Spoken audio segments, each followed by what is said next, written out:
Hmm. Ayan, nandito kami ngayon sa MUA. Ito yung aming last na stay dito sa Maynila. So, ayan ang aking asawa.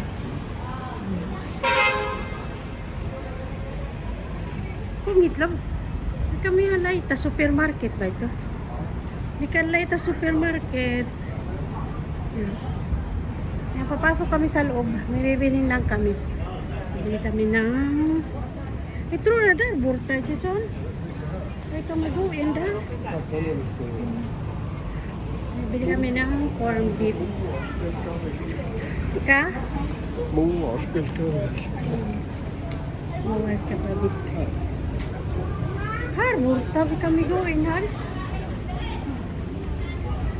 So ngayon papasok kami. Ay dahil si Har, love.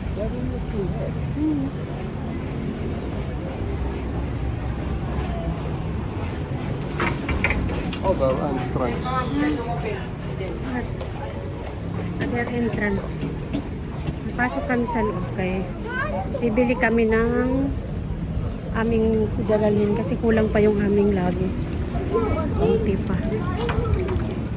Nada si Damo, tres time.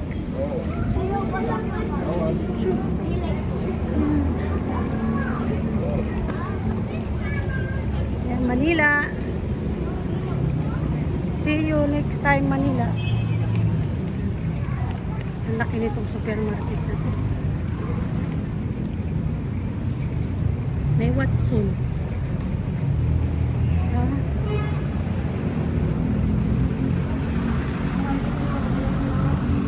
Lakad-lakad muna. Dito pa kami sa labas. Hindi pa kami nakakapasok. Binabaan namin na entrance isirado pa. So, ayan. May lakad-lakad muna. So, nakamis.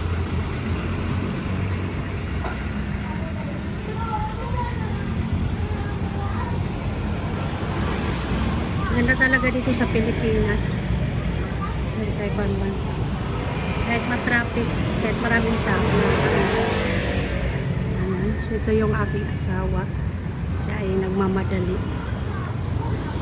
Figura darbor talaga. Figura dar sis. Kaya husgado na ka na po makdo. Pagdating namin, nandito kami. Nakaraan. Yeah. Yeah, sis.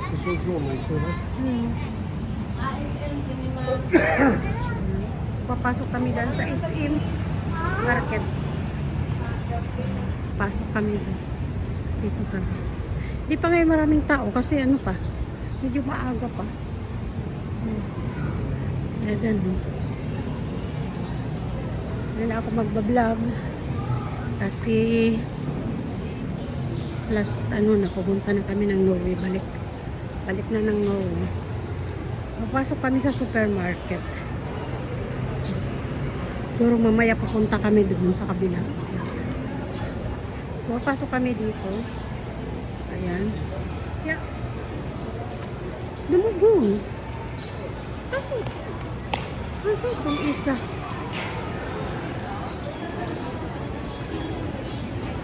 Ayan si asawa. Pasok muna kami. Thank you for watching. Bye-bye.